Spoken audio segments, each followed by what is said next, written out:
Welcome to the most must-see podcast in pro wrestling history. Welcome to Mark's Side of the Ring.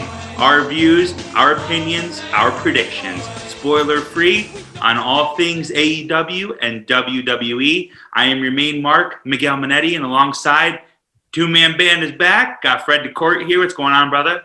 What's happening? Doing good. Glad to be here. Yes, glad to have you back. Our buddy Nick Fiorentino, he's abandoned the show. No, I'm just kidding. Nick's got some prior engagements, unfortunately, for the next couple of weeks, so we're going to be the two-man band. But we miss you out there, Nick. Can't wait to have you back on the show. We're having a nice cold one for you. It looks like Nick, I'm having a double for you. I think Fred's having a glass of water in your honor. So yeah, right. A little fun water. A little fun water. But guys, we got a jam-packed show for you today. A lot of great things. A lot of big wrestling news coming down the pike in the last 7 days since we last came on the air here. So we're going to kind of, as always, just jump right on into things. The biggest news of the week coming hot off the heels of a great pay-per-view this past Sunday. The big news coming out is that unofficially, no official word from WWE yet, but fans are finally coming back into attendance, and not just coming back for a one-off as WrestleMania, or a two-off, I should say, as WrestleMania 37 took place, but coming back full-time. The target date is going to actually be Friday, July 16th for SmackDown Live as the first show since WrestleMania 37 with a live audience. And the bigger news, or just as big news, is, again, nothing officially confirmed by WWE, but it looks like Money in the Bank is going to be the first pay-per-view, which is that Sunday, and that's July 18th. And the rumor is that it's going to be in good old Texas. Texas is going to get Money in the Bank, and that SummerSlam is coming to Sin City itself, Las Vegas, Nevada. Fred, what was your initial reaction when you heard all of this, again, unofficial, great news on social media here?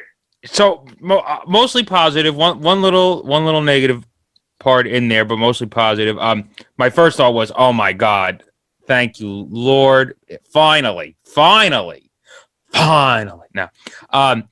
WrestleMania was awesome, and part of what was cool about Mania was that it was a one and done. Like, it sucked, but on the one hand, it was like cool. Like, we went to that, and like then that was it. So it made it like really special. But to have them come back full force, SmackDown, pay-per-view, Raw, and then all on board all the way through till SummerSlam, and then, whatever. But I'm very excited. I think Money in the Bank is a smart move to make it be the first one with fans. A lot of people were surprised to see during the pay-per-view on Sunday the promo for Hell in a Cell, because Hell in a Cell obviously is always an October pay-per-view.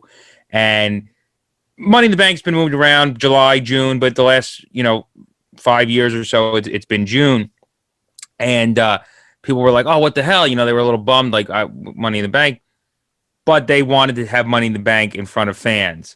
Hell in a Cell would be great in front of fans, but you could pull that off better in a Thunderdome setting than you can Money in the Bank. So I think it was a genius move. They consider Money in the Bank one of the top pay-per-views behind the Classic 4. So it's a smart move. I was a little upset about it being Texas, because I was really hoping to be able to go to it.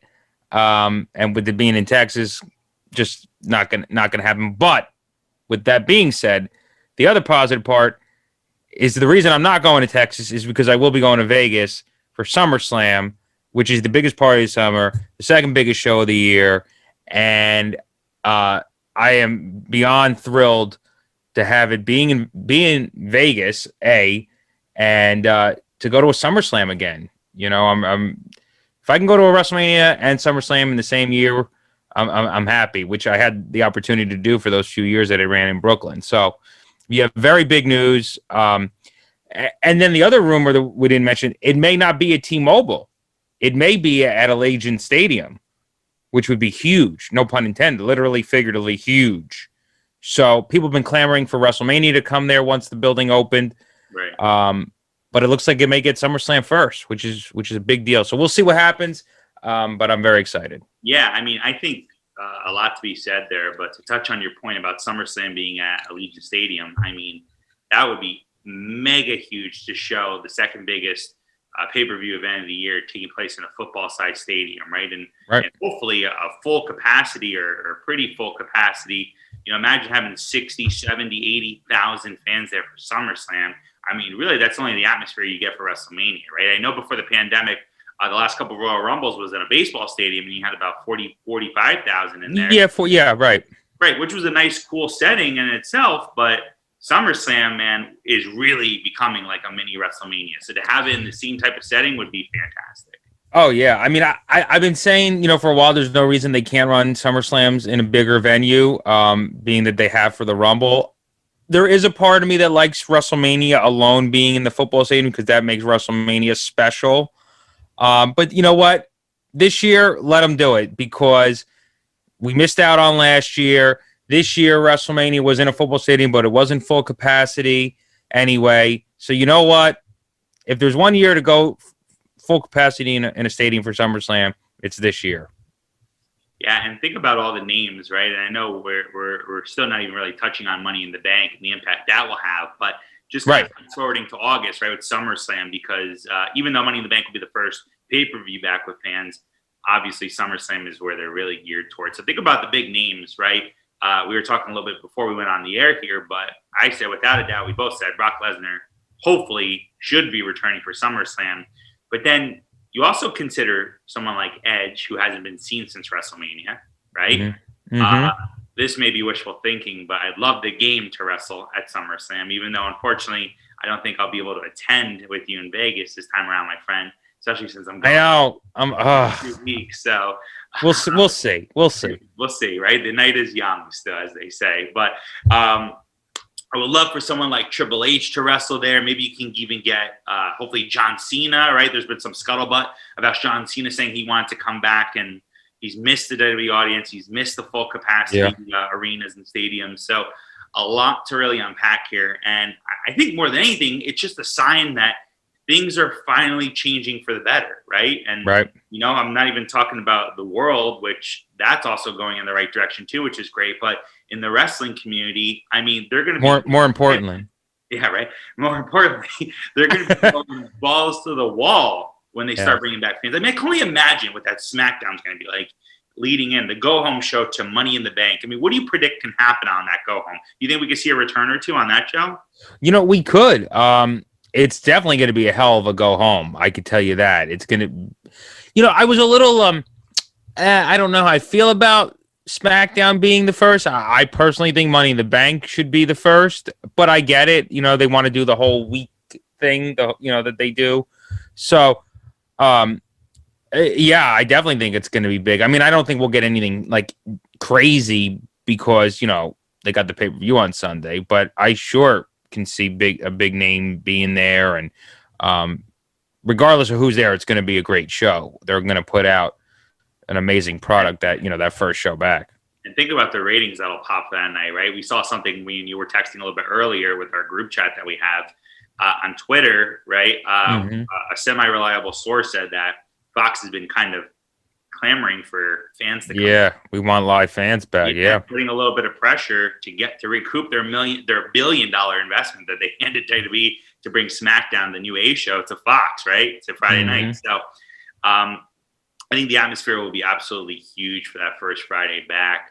And I think Fox is saying, you know what, we want our piece of the pie as well too. So, yeah, I know you want to do it on pay-per-view, but I could see them going to Vince and saying, what do we got to do to get Friday Night SmackDown the first show in 4 months back with actual fans? So. Right. Yeah, that could play a part in it too. Is giving Fox that first show back with fans. That's a huge promotional thing, for the first time, and because even though they did WrestleMania on network television, it's the first time since last March that there's been fans in the arena, right? So they'll definitely let you know that, as far as promotion is concerned. So that could be that could be part of the reason why they're doing SmackDown, to give Fox the nod of being the ones to air the first time WWE having fans back in a venue. Yeah, and I also want to touch on what you said earlier too about on WrestleMania Backlash on last Sunday. We saw that the promo, the commercial was that, like you had mentioned, Hell in the Cell is going to be next month, and not Money in the Bank, which is what we all thought going into the pay-per-view.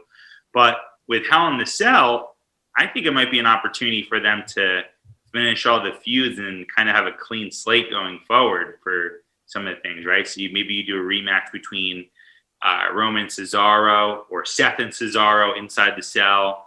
Right. Maybe Roman versus Jimmy Uso, right? Because yeah, I think we're gonna see that, and I'm excited if that that's the would case. be really cool to see too. But I think with Hell in the Cell, maybe it's kind of a changing of the old guard, where it's the last of the Thunderdome era storylines, and then you pretty much gear up to know that fans are coming back. So yeah, I don't know. There's a lot of good things coming down the pike, which I think is going to be really great. While we're on the subject, of course, of WrestleMania Backlash, I did, of course, wanted to break down the pay-per-view, right? We did see this past Sunday. In my opinion, and I think you agree with me, Fred, it was a hell of a show. I thought they did a tremendous, tremendous job. But, I do, of course, have to be cognizant and recognize that there was one blip, we'll call it, in the show, and that was the Miz versus Damien Priest match, which was... Oh, you wanted Miz to win? You wanted Miz to win? Yeah, that's exactly. I wanted Miz to win. No, the Miz Damien Priest lumberjack match ended up having zombies ringside as the lumberjacks to promote Batista's new Netflix movie, Army of the Dead, right? Is that what it's called? Yeah. Yeah, Army of the Dead. There you go, Batista. If you're watching our show, there's some free promo out there for you. Catch it in any Netflix near you. So in any... as long as you subscribe to Netflix, you should be able to catch that movie. I don't even know if it's out yet. But anyway, the zombies did come in. It was cheesy, to say the least. It wasn't a complete cluster F like your AEW fanboys are saying it was, and I know AEW fanboys love to point out the negative. But Fred, what did you think when you saw the whole zombie thing go down? Look, it wasn't Flair Steamboat. You know what I'm saying? But it was close. It was a close second. The objective of the whole thing, the objective of the whole match, because it was like there was no reason for it to be a lumberjack match, really. The only reason it was done was to promote Batista's movie. So when you put it in that context, it was a promotion. That's all it was. It wasn't a match. It was a promotion. I get it was hokey. I get it was stupid and it was silly and it was bizarre. But you know what? It wasn't like they were trying to put that out there to make it like, this angle that they were doing, or, it was a part of the show, but in a promotion sense. It wasn't like they were trying to make make this, part of what they were actually doing. It was just to promote the movie. So people, I think, are taking it a little too serious.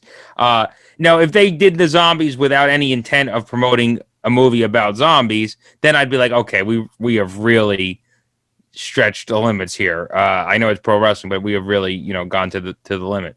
But it wasn't. It was to promote Batista's movie, bottom line. So, stupid, hokey, yes, but they probably made a ton of money off of it. And in the end, who really cares? I thought you were going to say in the end, cash rules everything around me. Well, that's true. Hey, cash is king. So, and I'm sure they got a lot of it for that. But, yeah, I mean, it was what it was. It was, it wasn't going to go down as the best moment in WWE history, but it wasn't meant to be. So, it's just one of those things. I don't think it took away from the pay-per-view. And people are talking about it, so that's a good thing, right? Yeah.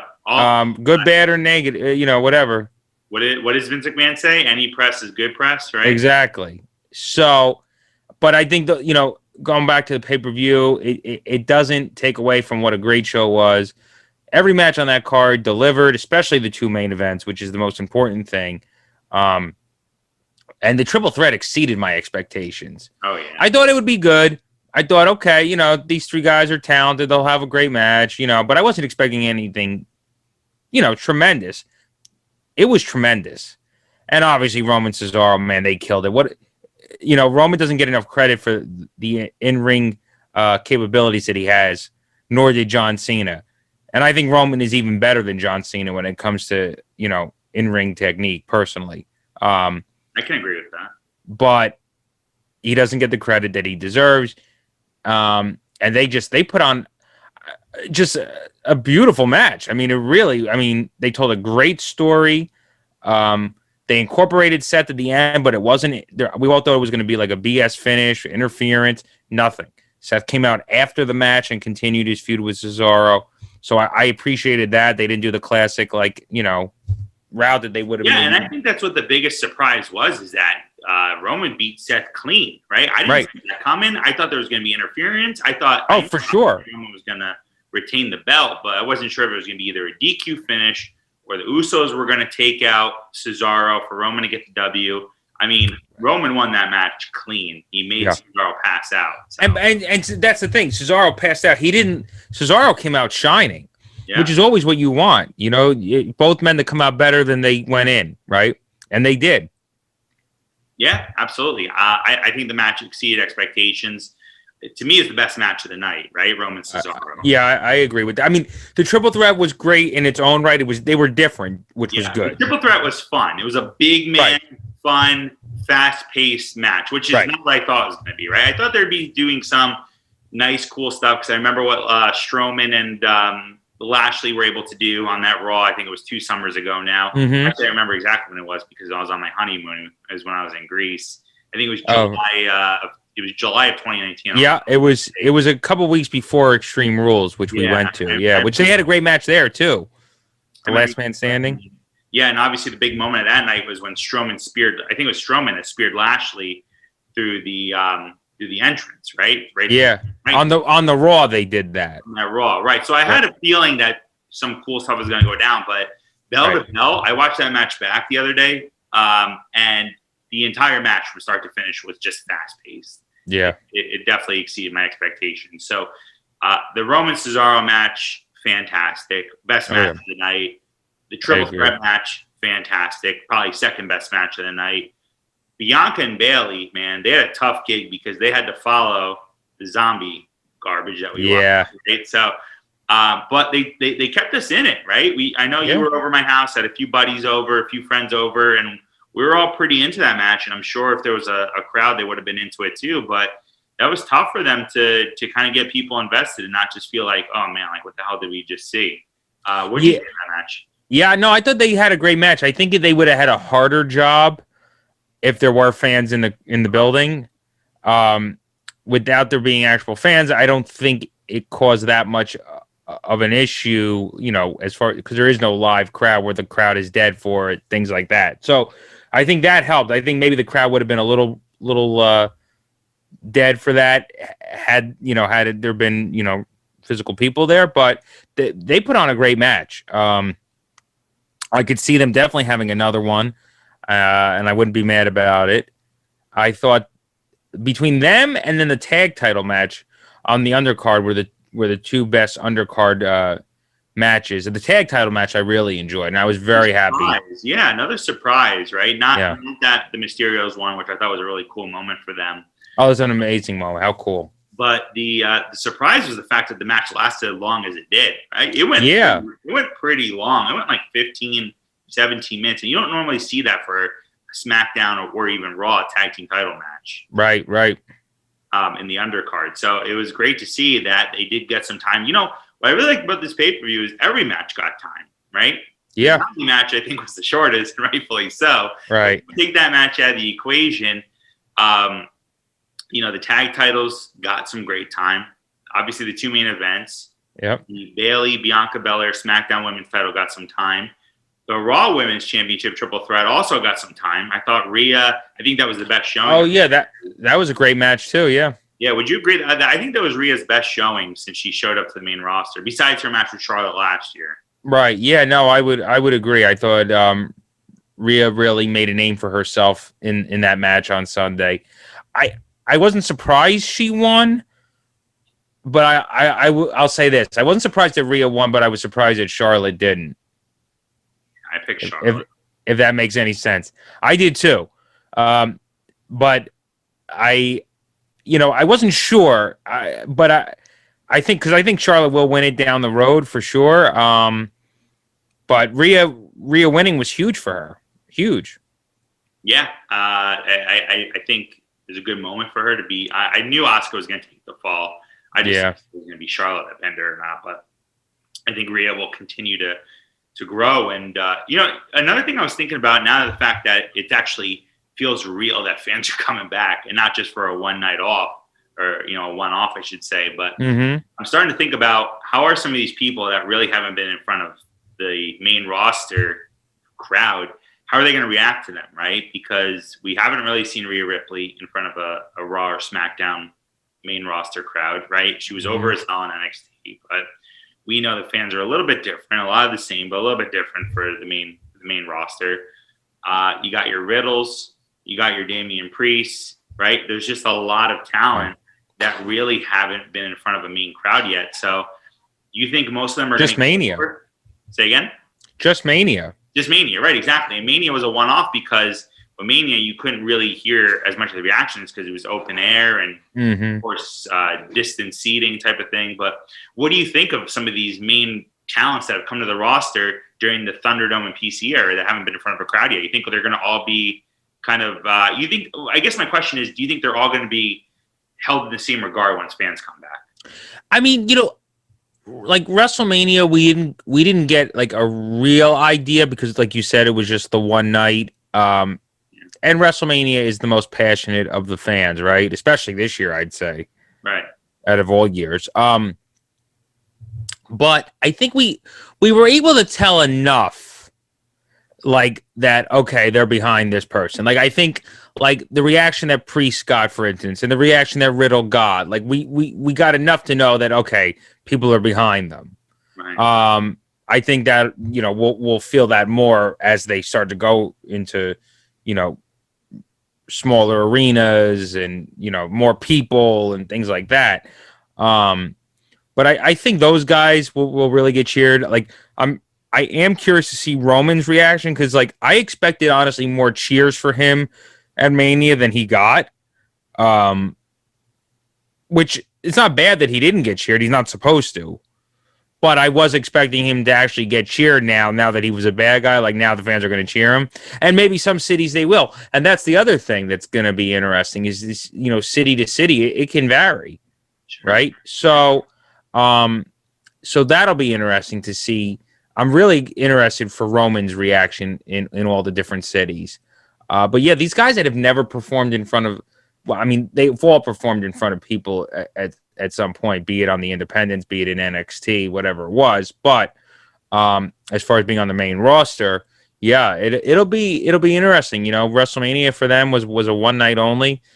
And it's different, like we said, it being in an arena where you could really hear that crowd. So I don't think there's anybody that's going to get booed that they've been pushing. I really don't. So, but it'll be. That's the beauty of the wrestling business is the reaction. So it'll be interesting to see for sure. Yep.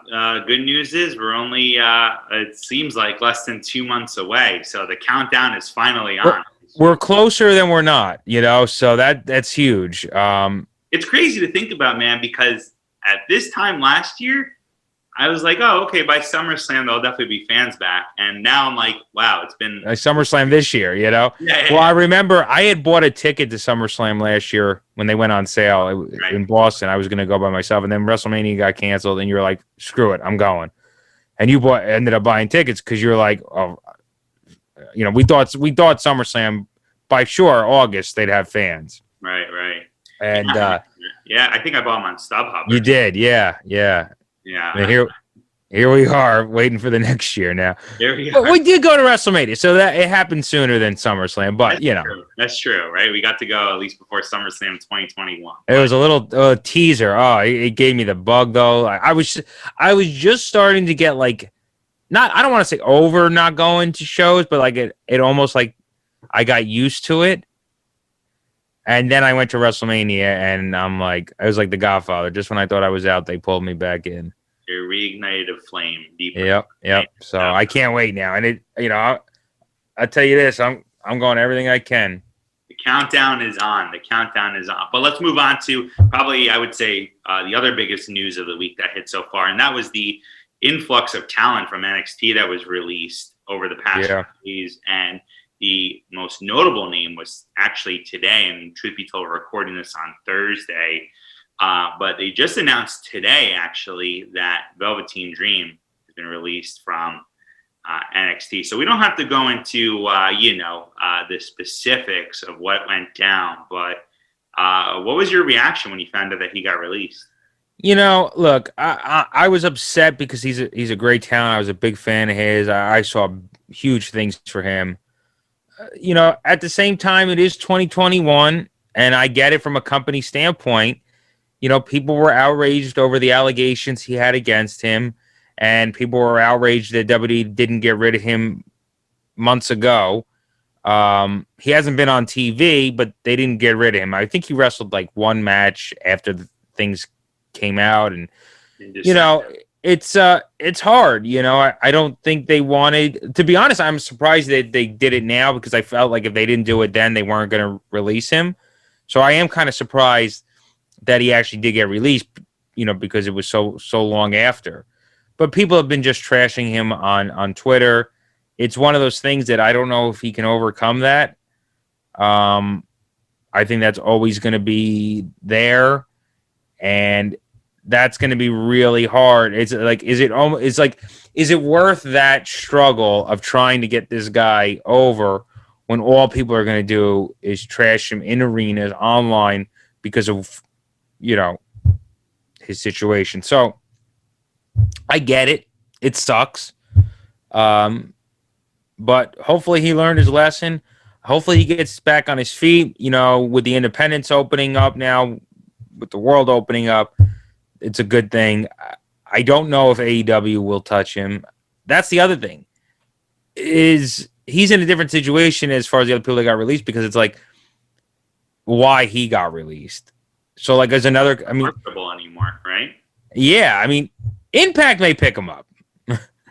But like I don't see AEW picking him up, and it's a shame because he's a great talent. Yeah. But it is what it is. It sucks. Yeah, it was interesting to see time-wise of when it happened, because the allegations were probably 4 to 5 months back from now, right? So yeah, I think even longer. It was sometime last year. Yeah, I think it was maybe even, you're right, October, November. Something like that, yeah. And at first, when WWE kept him, I was honestly very surprised. I was like, oh, okay, wow. I'm surprised they're keeping with all these allegations. Because they got rid of a lot of people. There was a few people in NXT UK that were part of that. Well, not just that. Honestly, the first thing I thought of that was as close as possible was the whole Enzo case, right? If you remember. Yeah. Allegations and of raping somebody, and as scary and sad as it is, WWE made the judgment call to terminate him that day, right, when they found out about it. So, well, I think that was because of those rape allegations. Right. I'm not saying that was justified. What I'm saying is they took immediate, swift action. Yeah. Before he was even, whether he was found innocent or guilty, it was just an allegation at that point. That was shocking when all that came out. I'm happy, thank God, because I was a big fan of this. Thank God it came out to not be true, and all that. But WWE still hasn't rehired him. But I don't think he wants to work full time anyway. But I know he had a lot of heat going in, so I think that played part of it too with Enzo. It'd been one of those things where they were just waiting for. It was like the last straw, that broke the camel's back kind of thing. Yeah. So it's like almost like, oh, they were, like you said, waiting for something, and this was the something.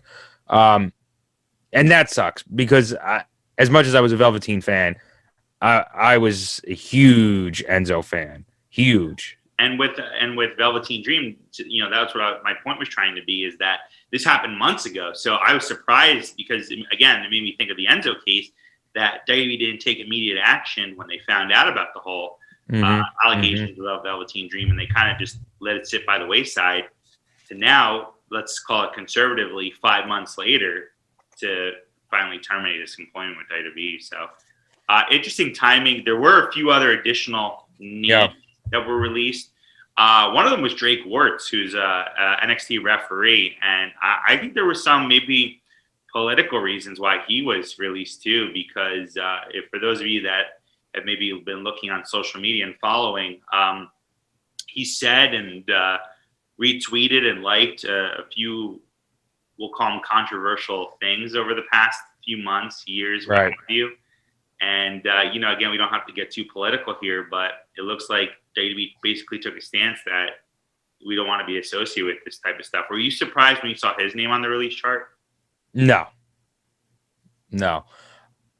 He let listen, not get political. However, whichever way you feel, whatever you believe in, whether it's politics, religion, whatever, those are your beliefs. But he let that get in the way of his career, and he put himself out there that sabotaged his career. Didn't he do a video with his WWE referee shirt on? So he went to a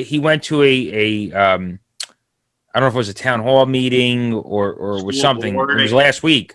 Yeah. During NXT. He was off of TV last week, and he was at this town hall meeting, and he had his NXT polo on. He was virtually there, right? He was running from his phone, right, or something? That one I think he was there for. He did a couple things. Oh, okay. But so that could have played a part in it. That was a dumb move. Why would you, so. Yeah.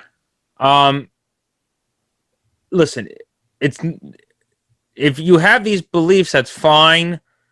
There's nothing, whatever you believe in certain things, but when you work for a publicly traded company and you're a public figure yourself, you really have to, think about that. So that's where he made the mistake. He could believe those things, and I'm not saying that he shouldn't, express his views, but you have to understand the circumstances. So time and a place, right? Right. So I mean, WWE didn't release him because of his views. WWE released him because he let his views be public and went on multiple forums to express those views. That didn't look good for WWE. So I don't want to say it's his own fault, but I mean, he should have known. Yeah. So it is what it is, but I was not surprised. I was surprised that he's been there that long. And it's a shame because he was like the head referee. He was the man. Yeah. He was the Charles. I kept saying, like, I wonder, well, they never called him up. But that was because he was the senior referee in NXT, but he got demoted from that a while back. Yeah. Shame to see those things kind of happen, but a few other names got released too. Oh man, of course, Jay Clements. I was thinking for a second, I'm like, who was it? Alexander Wolf got released. Vanessa Bourne got released. Yeah, but Vanessa Bourne, beautiful girl. But I don't know what they were. She wasn't doing anything. I think she was injured, but then she's been out she hasn't been on TV, God, in over a year, maybe a year and a half. It's been a long time. Right, it's been a while. Yeah, Jay Clements was another ref. His most famous thing was being involved in, I think it was a thing with Seth Rollins. He had a Seth Rollins shirt underneath. Like, he did a one shot on Raw in the early days of the Messiah gimmick, I think. And he was like a ref for Seth kind of thing. But yeah, he got let go. I don't know why. Yeah, Alexander Wolf, that's a shame. Well, Sanity, that's another topic for another day, how they ruined that. But G just got kicked out of Imperium on Wednesday, which I thought was interesting. I said, okay, they're going in a different direction with him. That different direction was firing him. So there's that. I shouldn't joke about that, but yeah, it's sad to see. You always feel bad for people. I know, good guy. He's been there for 6 years. So I was upset because it had nothing to do with his talent. He's very talented. He's very popular on social media too. I saw a few people tweet at him, some of the wrestlers, to say how kind he was to them. Yeah, I guess because he's been there for a while, right? The Sanity 6 years. Yeah, he gimmick ended years ago. So yeah. But hopefully these people get back on their feet. Maybe Wolf rejoins his buddy Eric Young in Impact. Maybe a couple of them go to AEW. Yeah. That's I guess that's one of the blessings of having some competition these days, is that there's places for the boys to work, so to speak. Right. Oh, for sure. He'll find work. Speaking of the boys, somewhere for them to work, another big news that actually hit this week. Again, a lot of news. It's a big news week so far. Big week. Is that AEW announced that they were going to have a second show. Actually, they announced two things. They announced that starting in 2022, AEW Dynamite, which is their flagship, is going to be moving to TBS, which I want to get your thoughts on that in a second. But the other big news from AEW was that they are coming out with a second show, and don't ask me what it's called. I forget, but it's hitting Rampage. Rampage, there it is. Rampage, and it's hitting Friday nights, 10 p.m. immediately following SmackDown. I gotta be honest, when I first saw the second show hitting Friday nights, my first thought was, does Tony Khan really have the guts to go against Friday Night SmackDown? But then quickly I saw it was 10 p.m. I said, okay, that makes more sense. But Fred, putting your AEW feelings aside, you think it's a smart move for them to, instead of, I don't know if you heard Tony Khan on Busted Open, but the reason he's doing it this way is he said he didn't want a third hour. Just like, and I know it was an indirect shot at Monday Night Raw, but he said he didn't want 3 hours of Dynamite, even though TBS TNT had asked him to do that. So instead, he negotiated to do a separate 1 hour show after SmackDown. You think it's a good move that he's doing it this way versus 3 hours of Dynamite? Oh, 100%. 100%. Even though they only have the one show, I mean, they have the other two on YouTube, but like, as far as like regular TV, they only have the one show. But still, 3 hours is 3 hours, even if it's your only show of the week. This was definitely a great move on their part to add that extra hour, but make it another show. The Friday night thing is interesting. I get it. They, as a follow to SmackDown, but I think they made the mistake. I told you this in text. I would have had it be at 7 and do a lead-in, because more people are more likely to be like, oh, let's put on Rampage, and then that'll lead in, then they'll turn on Fox and watch SmackDown. I don't see as many people watching SmackDown and then be like, okay, SmackDown's over, let's put on AEW. I don't. So it takes a little different though, because I think the people that are watching Friday nights are in for the long haul, right? I mean, at that point, yeah, but I mean, that's true. I mean, yeah, well, see, not also though, because sometimes, I mean, now I'll go out a little bit earlier than I used to. But when SmackDown was on Fridays back in the day, I would watch SmackDown till 10, and then I would go out after SmackDown. Now maybe I'll go out like 9 o'clock, 9:30, whatever, a little earlier. He doesn't head out until at 11 p.m. anymore. No. So now I'll head out during SmackDown, but yeah, I remember being like, okay, after SmackDown, I'll go out because it was still early.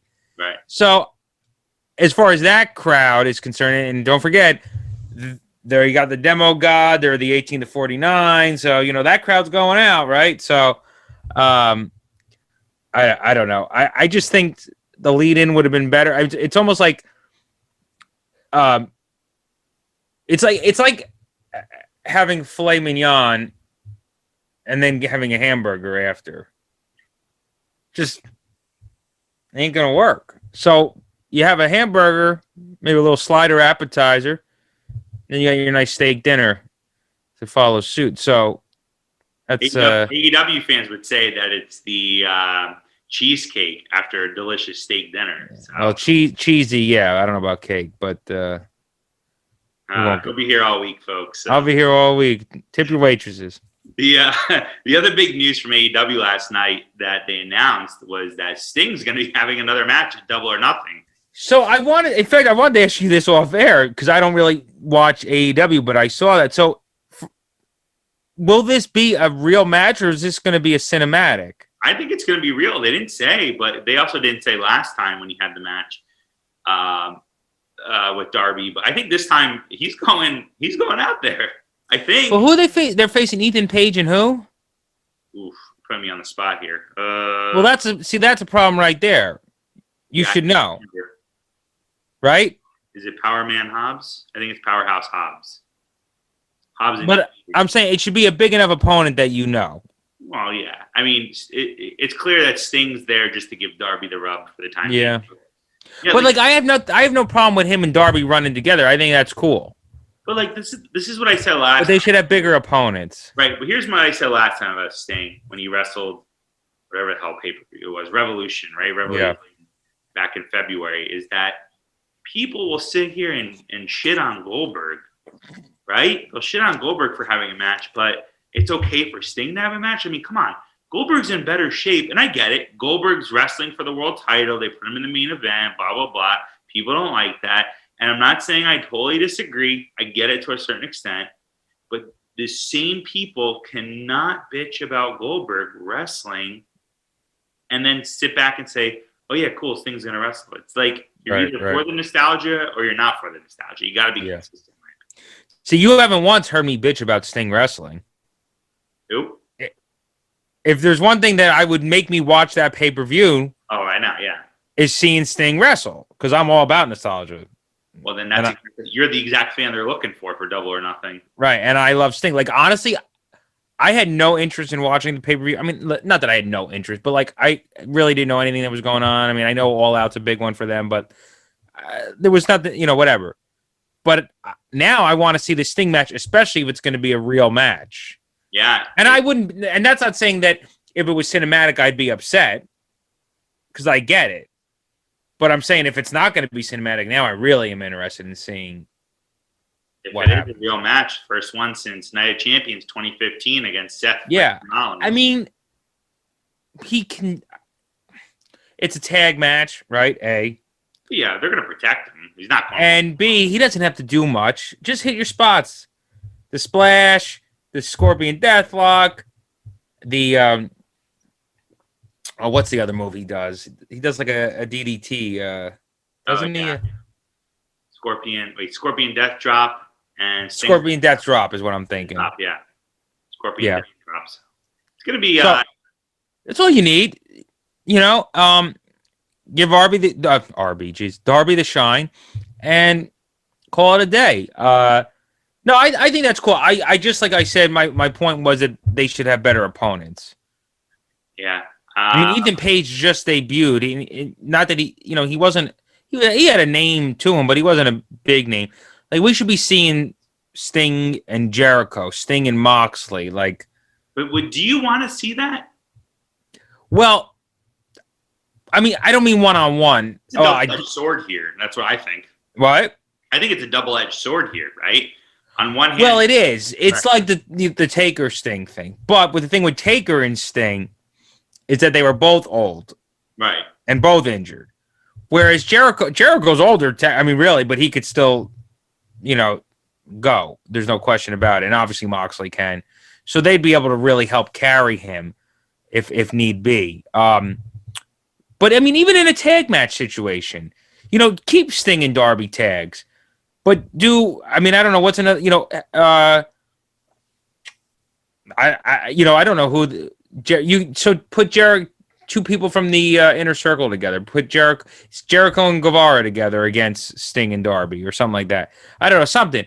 Or Sting and Darby are faces, right? So now inner circle is. So it would have to be. You could put FTR, right? Formerly. So do that. Yeah, or now Young Bucks are heels, right? So do the Young Bucks versus them, or do two guys from the Pinnacle against, whatever. But the point is, I want Sting to have bigger opponents. But I'll be honest with you.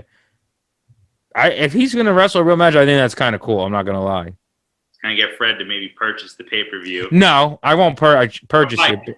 Or come to my house. But if you're going to get it, I'll come. It is Memorial Day weekend. That's another thing I hate about AEW. Is like, why the hell do they have to run on a holiday weekend all the time, right? Yeah. Why? I know. I think they do it so that because people are off the next day. Maybe, but WWE never ran on a holiday weekend. Not that I know. Right? Ever. Never. They never did. AEW never ran on Mother's Day. The only holiday they would run on, with the exception of Thanksgiving in the early days of Survivor Series, because that was the gimmick, but Father's Day was the only day that they would run. Ironically, this year as well. Yeah. Hell in a Cell's on Father's Day. But Mother's Day, they never did. Last year, Money in the Bank was the first time that they ran it on Mother's Day, and that was probably because we were in the midst of the pandemic anyway, so what the hell. And, yeah. Well, I'm never talking those holidays. Like, yeah, of course those are important, but those aren't major holidays. Like, Memorial Day weekend's a major holiday. Yeah. Labor Day weekend, when they do All Out is a major holiday, right? Like they don't do Christmas, obviously, or New Year's, but besides Christmas, New Year's, Thanksgiving, I mean, it's probably it's a top holiday where everyone's off. It's one of those holidays 99% of people are off on that Monday, right? So Oh yeah. it's tough to run it. I mean, I think they learned by not doing it on Saturday. They're on Sundays now, which is a little bit better. But I feel like those Saturday pay-per-views must have been tough on a holiday weekend, right? Like everyone went out and party on that Saturday. Right, because exactly, like I, for instance, Memorial Day, I'm more inclined if I'm to do anything, I would probably be more inclined to do it on the Saturday, right, of Memorial Day weekend than say the Sunday.